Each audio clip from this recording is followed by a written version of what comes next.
Let's face it, one of the biggest reasons for customer dissatisfaction is carpets that are left wet too long after a professional cleaning. Mrs. Homemaker doesn't want her socks wet. She doesn't want the kids or the pets tracking up the carpets. And you don't want the possibility of her slipping and falling. You don't want reoccurring stains, spots coming back, wicking, or browning. These are all negative moments of truth. Rather, you want the carpets dry as fast as possible.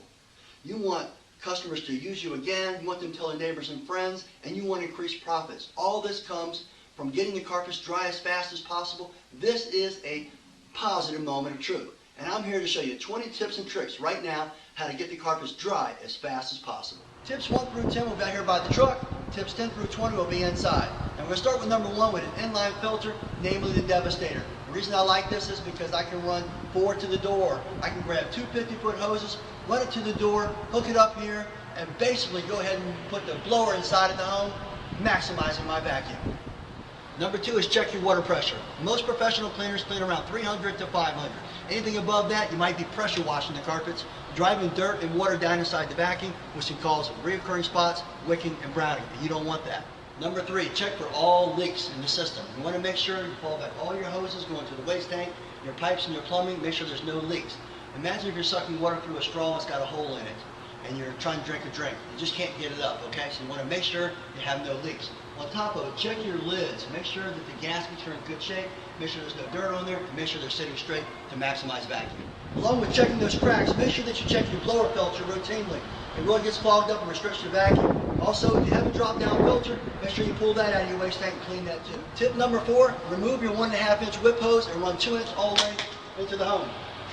Pop it off, take that in there, and increase your vacuum, especially with larger blowers. Number 5 is clean out your hoses once a month and clean out your filter after every single job on your inline filter. What I do is take a wet towel, hook up my vacuum line to my inline filter, go ahead and turn the machine on, let it go down through there, and it'll dislodge anything that might be stuck in there. Do that once a month. Then, once at every single job, pull out your filter and replace it. Keep several of them on the truck because it'll restrict your vacuum if it's blocked up. All right, tip number 6 is to run the RPMs as high as the factory allows. What this does is keeps your vacuum to maximum. On top of it, make sure that your belts are tight.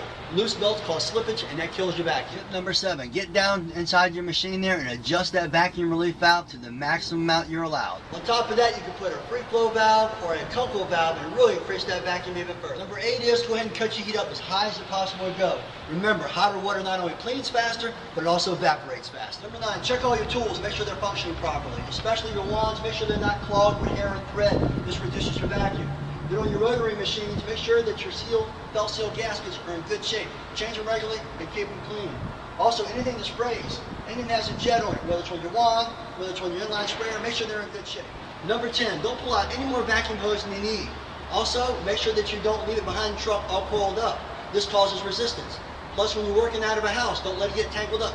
Shorten it anytime that you possibly can. Keep the hoses straight to reduce resistance. Also, I recommend not using a live vacuum reel. Okay, the remainder of the tips are going to be inside the home. Here's tip number 11. The first thing I like to do is adjust the heating and air conditioning, especially in the summertime. What I've noticed is many clients will cut the air conditioner off, and we introduce a ton of vapor inside of the home when we go do our hot water extraction. That being the case, what you want to do is go ahead and adjust the AC, get it cooled down a little bit so it acts like a dehumidifier and sucks the moisture out of the home. That'll help speed up your dry times. Number 12, make sure you mix up your pre-sprays properly, according to label. Also, don't over-apply it. It's a waste of chemical, and it's also a waste of money. Plus, it's harder to get out of the carpets. And let's face it, soapy material down inside of a carpet is difficult to get out and causes those wicking problems that I was talking about. Also, when you go to spray, just spray it lightly. Don't spray any more than that's necessary. If you do have to spray some more in a heavy traffic pattern, make sure you take the extra time to rinse that out. Number 13, make sure you do a lot of dry strokes. Whether using a wand or a rotary, you want to do a good amount of dry strokes. Now, if you clean one wet stroke, always do at least 2 dry strokes afterwards. You can do the same thing with a rotary machine. After you clean, go ahead and hit a dry stroke with the rotary, and on top of it, you can take your wand, cut in the corners, and re-dry stroke it.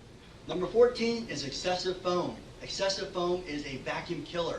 You get foam inside your hoses, inside your waste tank, and down goes your vacuum. So I like to keep some crystal powder defoamer on the truck, especially when other prior cleaners have been there or they've used do-it-yourself machines. Sprinkle it out and get the cleaning. Number 15, if you're going to use glides, make sure that you slow down. Take your time, move slowly, because the tendency with Teflon is to move fast. Yes, it helps your body. Sometimes it makes the carpets dry quicker. But if you don't clean as well, by taking your time, you're going to leave a lot of water and a lot of detergent behind.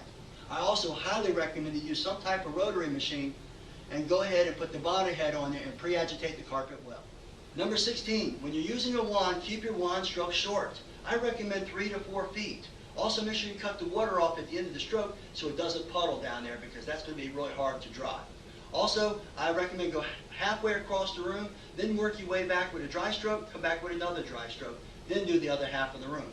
Don't do 5, 10-foot strokes, or don't do across the whole room, because what you're going to do is allow the moisture too much time to seep down into the jute back at the bottom of the carpet there, and you're going to have a problem with overwetting, drying times, and all the problems I mentioned like recurring stains, browning, and wicking, and you don't want that. Number 17, take the time to post bonnet with absorbent head. Get your rotary out, hook up the bonnet head, put on an absorbent pad, and go over that and get a lot of excess residue and even a little bit of dirt that might be left behind. 18 is go ahead and burp the house. Now make sure it's weather permitting and the pets can't get out. What you can do is go ahead, prop open the door, make sure the screen is shut, go open another window at the other end, and let the air move through. You'd be surprised how much humidity you're adding to the house when you're cleaning the carpet. Number 19, get air moving through the house. I don't care if you have to use bathroom fans, ceiling fans, or air movers. Get air moving, get those carpets dry. Number 20 is use our spray vanish. This is a revolutionary product by Truck Mount Forums, and what it does is it prevents spots from coming back. It prevents wicking and reoccurring stains and browning also. All you do is take and mist on a light amount onto the carpet and just go. That's all you do. Now let's just suppose for some reason a spot or a stain comes back, or you mis-spraying it with this. Just come back, mist it with this, and the spot will be gone, and you can stand up to a great spot warranty. Well, hopefully you now see there's a whole lot more to getting carpets dry and clean than you thought it was. Hey, Dry and Clean, I like that name, by the way. If you think about it, when you apply all these principles, you're going to notice that your customer referrals and your profits are going to skyrocket, and your customer satisfaction will be where it never was before, and you're going to build lifetime clients, and that's what it's all about. Well, I hope you enjoyed this video. Definitely come to Truck Mount Forums, where we have hundreds of similar types of videos like this. I'm Rob Allen with Truck Mount Forums.